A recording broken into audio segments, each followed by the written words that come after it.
Fala muito sobre a compensação ao vice-governador Temístocles Filho. Mas tem a questão da ocupação da vaga de vice, que a gente sabe que é do secretário Washington Bandeira, mas é um assunto que sempre é comentado. E quem falou sobre a vaga de vice foi o deputado federal Merlon de Solano. Precisa participar mais ativamente e no final a decisão tem que ser do partido. É a condição para que ele se envolva com toda a sua militância em qualquer campanha, que ele seja ouvido. Eu costumo dizer que no PT não tem chefe. Lula é líder, não é chefe. Rafael é líder, não é chefe.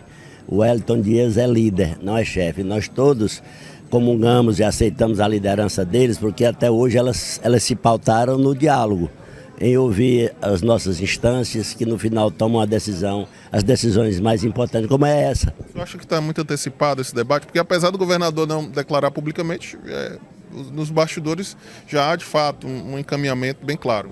Acho que houve sim uma antecipação muito grande do assunto. Normalmente a candidatura de vice é decidida mais próxima, até porque ela pode ser uma espécie de trunfo para resolver questões, ou no sentido de aumentar a possibilidade eleitoral do candidato, ou no sentido de resolver alguma questão de aliança. E a candidatura de vice normalmente é decidida mais perto do processo. Quem falou também sobre a vaga de vice foi o deputado federal Francisco Costa. Vamos acompanhar. É um debate que é desafiador, né, porque é um tema que realmente divide muita casa, divide a opinião pública. É o deputado federal Francisco Costa falando da vaga de vice, esse é do veto.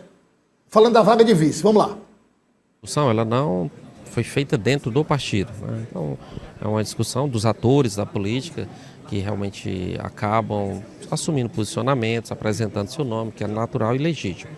Conhecemos o grande quadro que é o secretário Washington Bandeira, um posicionamento que apresentado pelo governador tem a sua importância, a relevância, mas gostamos de deixar muito claro, quem decide é o partido.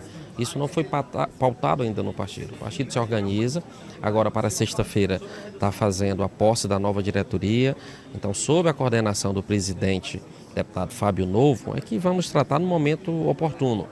O PT é muito rígido no que se diz respeito a seguir o seu regimento, o seu estatuto.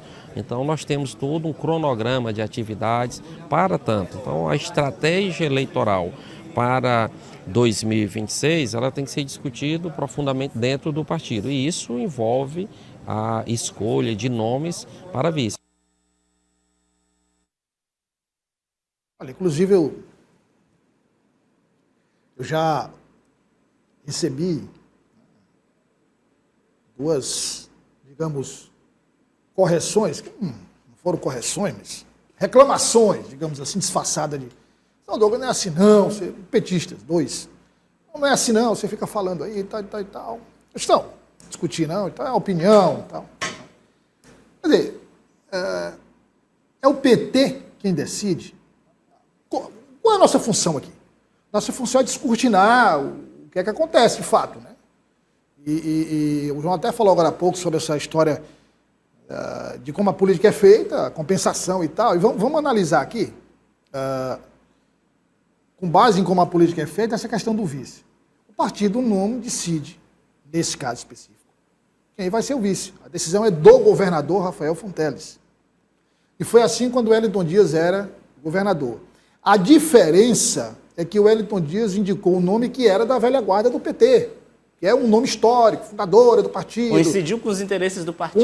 Coincidiu com os interesses do partido. Agora, não vamos nos enganar que se o Wellington Dias, naquela época, entendesse que fosse um nome da nova geração, ele indicaria do mesmo jeito. Ou até se houvesse a necessidade, Douglas, de uma composição com outro aliado de um outro partido. Claro. Tentar fortalecer assim, o cenário. O governador, é o que eu estou dizendo, o governador vai apresentar o nome. Mas acreditar que o PT disse, não, nós não concordamos, fica aí com o seu nome, que nós vamos escolher um e vamos impor, não é apresentar, pelo que disse o deputado federal Francisco Costa, nós vamos impor um nome. Isso não vai acontecer, E aí, Douglas, o detalhe é que as falas do deputado Merlong Solano e do deputado Francisco Costa deixaram bem claro que há uma insatisfação dentro do PT com a forma que esse debate vem sendo conduzido. Os deputados entendem, e aí boa parte dos membros mais históricos do partido entendem que o PT, enquanto instância partidária, tem sido deixado de lado desse debate, né? E,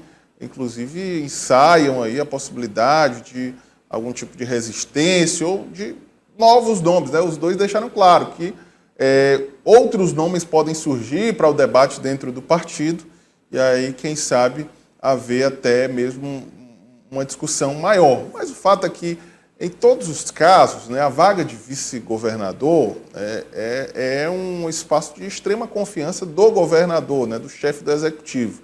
Principalmente em um mandato de reeleição, né, em uma tentativa de um segundo mandato, em que, no caso do governador Rafael Fonteles, pelo cenário e pelas pesquisas, há uma situação mais tranquila do ponto de vista eleitoral, essa tese, viu, João, de que se trata de uma indicação pessoal do governador, ganha ainda mais força, porque em um cenário de dificuldade, em um cenário de uma oposição mais fortalecida, a vaga de vice, como o deputado até citou, pode ser usada como um trunfo, uma negociação, mas não é o caso, né? Então, eu acho que, de fato, o Partido dos Trabalhadores demonstra insatisfação, mas a tendência é que o governador consiga impor agora, aí a a sua questão vontade. de dizer, né? Quer dizer, assim, porque depende da narrativa, né?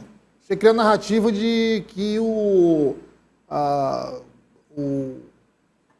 secretário de Educação é indicação pessoal. Na verdade, ele é filiado ao PT, é da nova geração do PT, como é o governador Rafael Fonteles, que nem é tanto assim da nova geração.